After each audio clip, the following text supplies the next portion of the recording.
miss KD? Not much, Skip. They don't miss him much. Without KD, they were the best team in the league. With KD, they became virtually unbeatable in a series. That's the only difference, Skip. Like I said, the problem that I have with people is that they tried to convince me that Kevin Durant saved Golden State, that they were a floundering organization. They had won 40 games. Yeah, no, they didn't. But that's what it sounds like when you keep retelling the anecdote of Draymond going into the parking lot crying, calling Kevin Durant, saying, please come save us. Well, what he knew was that LeBron and Kyrie had tasted blood, and they were never going to beat them again the way they were assembled. So they had to go get a nuclear option, a guy of epic proportion. The second best player at the time comes and joins a team that has the reigning MVP, who's a top 3-4 player, and pairs them with another all-time great shooter. And Draymond, in that system, for that team, is as good as it gets. So this notion that, oh man, they had the best record. Both of the 2 years before KD got there, they had the best record in the NBA, and it wasn't close. So now KD comes, Skip, he makes them unbeatable in a series. They play different. They cut harder. Seems like the screens are more formidable. Guys can't fight through it for whatever reason. Maybe they relax. They're like, oh man, they ain't got KD. Maybe they've convinced themselves, Skip, that they're different. They're not the same. They're not as good without KD. But that's not what they think. These are very prideful men. The greater the athlete, the more pride that he has. And you see, people look at Steph, and because he's not snarling and he's not pushing people down or stepping over people, that's a prideful man, Skip. That man's a 2-time MVP, and he says, I have never gotten the credit that I deserve for what I've accomplished in this league. He knows what he represents. He knows who he is. Clay's like, I can be a lead dog on another team. I swallow my pride and get the third most shots. I'm cool with it. Yep. But don't let that fool you. And we know what Draymond represents. Draymond's all dog. So I thought they would be the favorite, Skip. I believe had Golden State not have Kevin Durant, they still would have been the favorite to win the title, even without KD.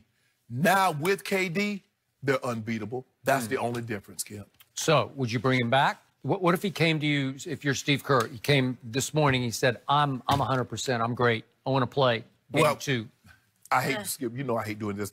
I don't believe he's 100%, and Steve Kerr would bring him back because he's Kevin Durant. He's special. They don't grow 7-footers on trees that can do what this kid can do. I'm going to say this again. On paper, it would be insane to say Golden State is better without the best player on the planet. It just makes no sense at all. I just know what eye test keeps telling me. Right.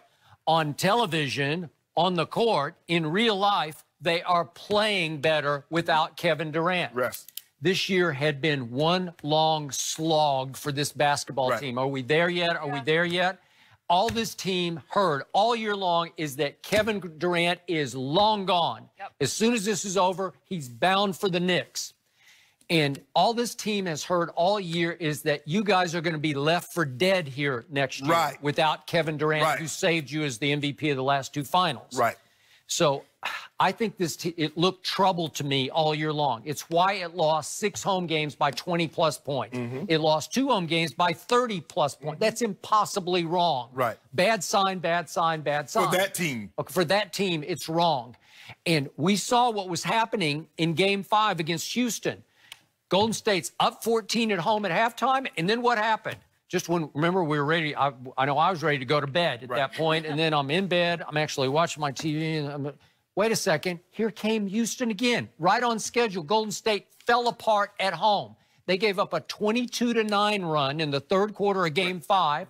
The Rockets crept within 1 point when Kevin finally said, okay, get out of the way, give me the ball, and they go into their ISO clear side of the floor, dribble, dribble, dribble, and he decides, I'll go baseline, and then I'll go straight up, and he shot, what, like an 8 or 10-foot jump shot, and he made it to extend the lead back to 3, and then he pushed off on his calf, boom, gone.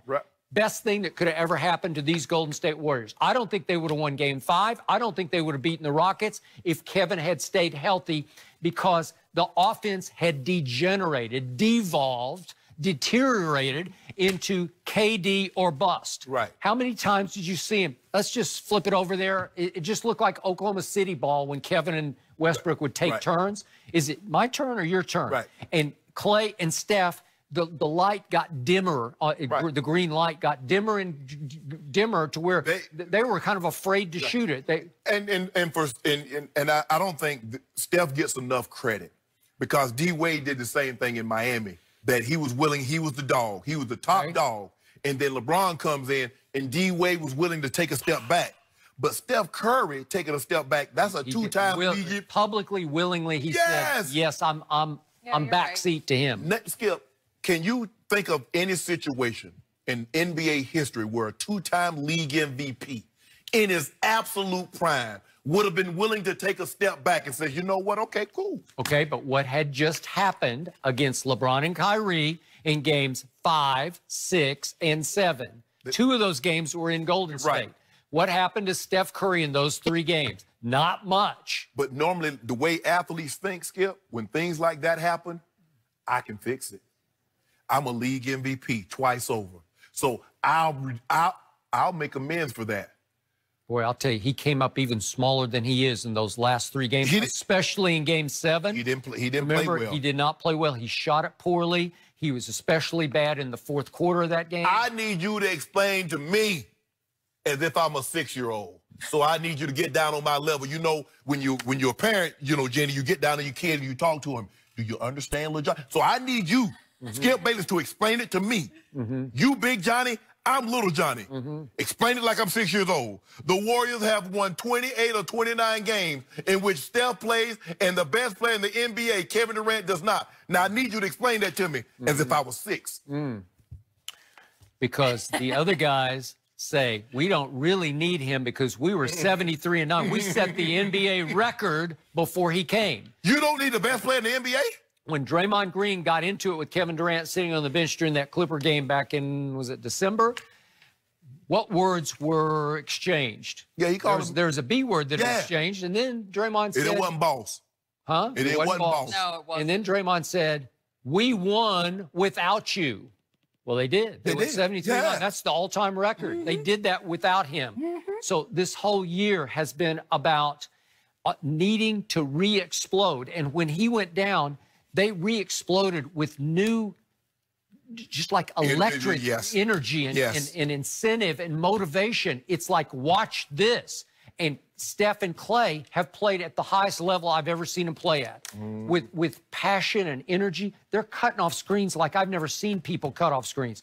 I was watching Steph Curry last night, and I get lulled into forgetting how quick he is coming off. It's just like, pew, pew, pew, pew, pew. All over, and it's just constant flow and energy. The ball is moving in ways it never moved with Kevin. Well, he definitely got to be the best. He's the most in-shape player. Nobody runs as much as Steph Curry. And it's like Reggie used to run, Reggie Miller. I mean, he run from baseline to baseline or one corner. Okay, you blocked that off. Here I'm going again. Yep. Now he's full up in the other corner. He'll be stymied, and he'll give up the ball, and he just cuts so hard and frees up again for another open jump shot. And it's just hard to deal with these guys when the ball is moving like it's moving now. Well, you can't run as fast as somebody can throw the ball in the air.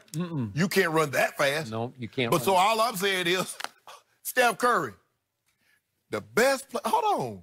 The best player, Jenny. How did that make sense? It doesn't make sense, but you said it doesn't make sense on paper. He's still the best player on the planet. I can't tell. Everybody says so. Okay, let me ask you a question. When they needed a bucket, they just say, okay, you do it, right? And he could do it. But it's hard to win that way because it's 1-on-5. The Warriors, I believe, have cleared their biggest hurdle. When James Harden missed that free throw and Paul George hit that 3 to win the game, it slid them from 2 to 4. They would have dodged the Warriors until the Western Conference Finals. They didn't. That's all moot now. The toughest hurdle for the Warriors, I believe, especially in the Western Conference, were the Rockets. Sure. So no doubt. They sitting real pretty. Okay, so they got a big break. KD got hurt, and it flipped that series around. So they won that and effectively won the NBA championship. So if I'm Steve Kerr, the dicey decision now is if Kevin Durant says, I'm 100%, you're going to put him back in there and risk blowing this series? They ain't blowing this series. Stop it. Hey, They're not blowing this series. I don't know. I things know. change in a hurry. Steph. Yeah. Chef Steph is cooking. Yeah. Well, he's cooking. Chef Steph. That's hard to say. Yeah, he cooking. Cooking. So I need Dame and CJ. Y'all got to match them two boys in the backcourt. Or...